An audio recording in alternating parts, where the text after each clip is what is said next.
جو کچھ انسان میں سے نکلتا ہے وہی انسان کو ناپاک کرتا ہے۔ عزیز مومنین، خوشپور سے زباریہ ایرک کا آپ سب کو سلام۔ 8 فروری بدھ کا دن ہمارے لیے آج کی تلاوت مقدس مرکس کی انجیل اس کا 7واں باب 14ویں آیت سے لے کر 23ویں آیت تک۔ اور پھر ہجوم کو پاس بلا کر ان سے کہا کہ تم سب میری سنو اور سمجھو۔ کوئی چیز باہر سے آدمی میں داخل ہو کر اسے ناپاک نہیں کر سکتی، مگر جو چیزیں آدمی میں سے نکلتی ہیں وہی اسے ناپاک کرتی ہیں۔ جس کے سننے کے کان ہوں وہ سن لے۔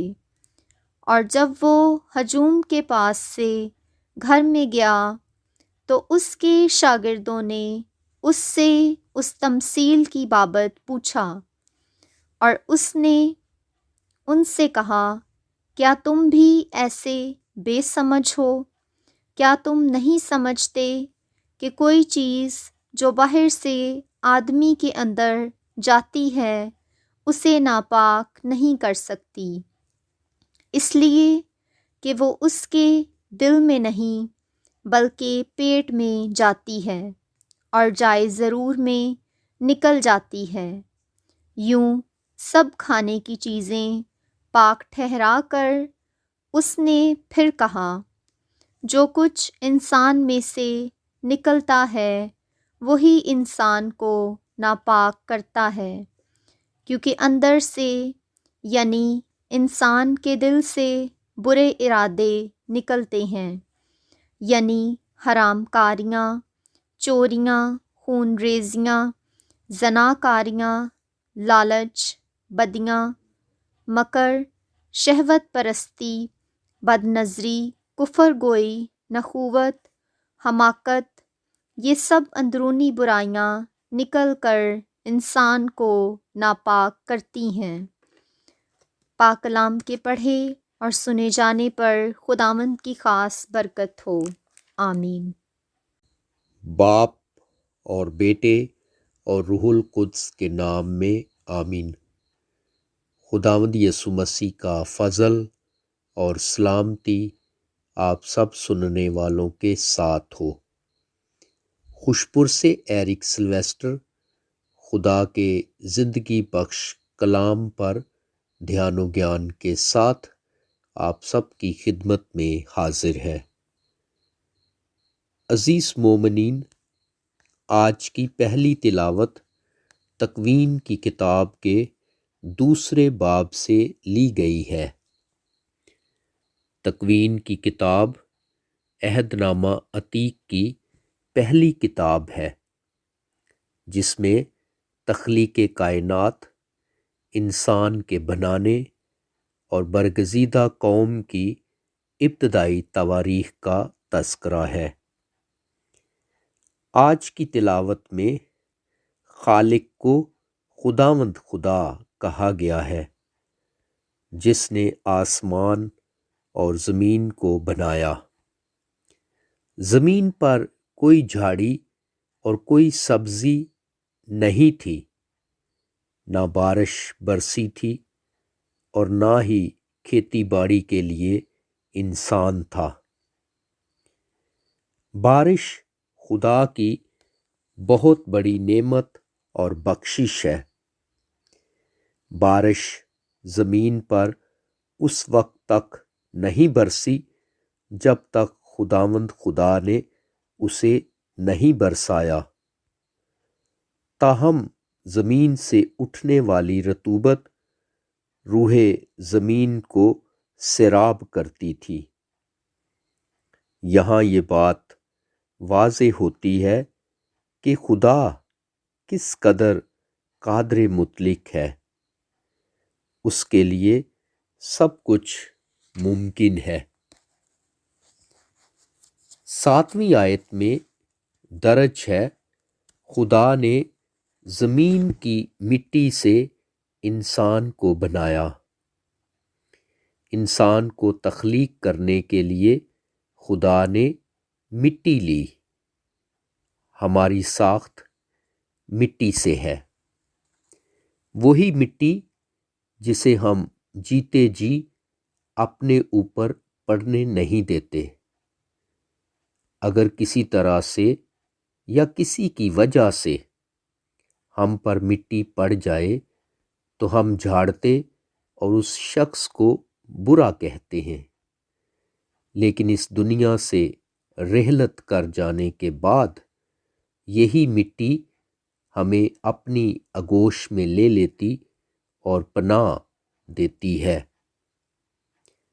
مقدس پوپ جان پال دوم جب بھی کسی ملک میں جاتے تھے تو جہاز سے اترتے ہی اس ملک کی دھرتی کو بوسہ دیتے اور کہتے کہ یہ زمین خدا کی ہے۔ میں سمجھتا ہوں کہ ویسے بھی کسی شخص کو دھرتی کی مٹی کی قدر کا اس وقت اندازہ ہوتا ہے جب وہ پردیس میں ہو۔ راکھ کے بت پر جب مومنین کی پیشانی پر راکھ لگائی جاتی ہے تو انسان کو یاد دلایا جاتا ہے کہ اے انسان، تو خاک ہے اور خاک میں پھر لوٹے گا۔ نہ جانے پھر بھی انسان کیوں گھمنڈ کرتا اور دوسروں کو حقیر اور کمتر سمجھتا ہے۔ بنانے والا خدا واقعی عظیم ہے اور ہم انسان کچھ بھی نہیں۔ نہ جانے پھر بھی کئی اپنے آپ کو بہت کچھ کیوں سمجھتے ہیں۔ خدا نے انسان کے نتنوں میں زندگی کا دم پھونکا اور انسان جیتی جان ہوا۔ جو روح ہم میں پھونکی گئی وہ اسی خدا سے ہم نے پائی ہے۔ اگر روح جسم کو زندہ نہ کرے تو جسم بیکار ہے۔ انسان جسم اور روح پر مشتمل ہے۔ روح انسان کا دم ہے جو غیر فانی ہے۔ جس خدا نے انسان کو بنایا اسی نے اسے خوش رکھنے کا انتظام بھی کیا، یعنی اسے باغ عدن میں رکھا اور اس کی دیکھ بھال کی ذمہ داری اسے سونپی اور اسے حکم دیا کہ یہ کرنا ہے اور یہ نہیں کرنا، لیکن انسان نے خدا کی نافرمانی کی اور اس کی محبت سے محروم ہو گیا۔ آج بھی اگر سماج میں نظر دوڑائیں تو لوگوں میں فرمانبرداری اور تابع داری کا عنصر کم، جبکہ بے وفائی اور روگردانی بڑھتی ہوئی دکھائی دیتی ہے۔ آج کے دن کے لیے زبور 104 ہے، جس میں زبور نویس خداوند خدا کو سب چیزوں کا خالق اور مالک پیش کرتا ہے اور وہ قدرت والا اور قدوس ہے۔ عزیز مومنین، آج کی خوشخبری مقدس مرکس کے مطابق انجیل کے 7ویں باب سے لی گئی ہے، جہاں خداوند یسوع مسیح ہجوم سے مخاطب ہو کر کہتا ہے کہ تم سب میری سنو اور سمجھو۔ یہاں سے یہ بات واضح ہوتی ہے کہ سننے کے ساتھ ساتھ سمجھنا بھی ضروری ہے۔ کبھی کبھار ہم غور سے نہیں سنتے۔ جب اچھی طرح نہیں سنتے تو پھر سمجھ کیسے سکتے ہیں؟ ہمیں اچھا سننے والا ہونا چاہیے۔ اچھا بولنے سے پہلے اچھا سننے والا ہونا چاہیے۔ باہر سے آدمی کے اندر داخل ہونے والی کوئی چیز اسے ناپاک نہیں کرتی، بلکہ آدمی کے اندر سے نکلنے والی چیزیں اسے ناپاک کرتی ہیں۔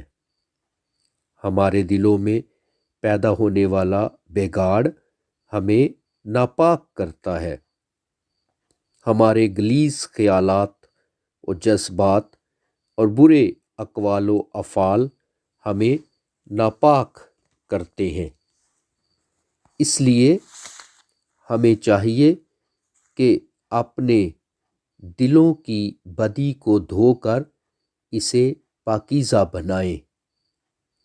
خداوند یسوع مسیح نے جو تعلیم لوگوں کو دی، پھر علیحدگی میں وہی بات اپنے شاگردوں کو سمجھائی، اور اس کے شاگردوں نے اس تمثیل کے معنی پوچھے۔ یسوع مسیح نے انہیں ان کی کند ذہنی پر جھڑکا، کیا تم بھی ایسے بے سمجھ ہو؟ یسوع مسیح نے سچائی کو کھول کر بیان کیا تاکہ وہ ایمان لائیں، اور کھانے پینے کی چیزوں کو پاک ٹھہرایا۔ یہاں اندرونی برائیوں کی تفصیل ہے جو انسان کو ناپاک کرتی ہیں۔ حرام کاریاں، چوریاں، خون ریزیاں، زناکاریاں، لالچ، بدیاں، مکر، شہوت پرستی، بد نظری، کفر گوئی، نخوت، حماقت۔ جبکہ مقدس متی کے مطابق انجیل کے 15ویں باب کی 19ویں آیت میں جھوٹی گواہیاں بھی لکھا گیا ہے۔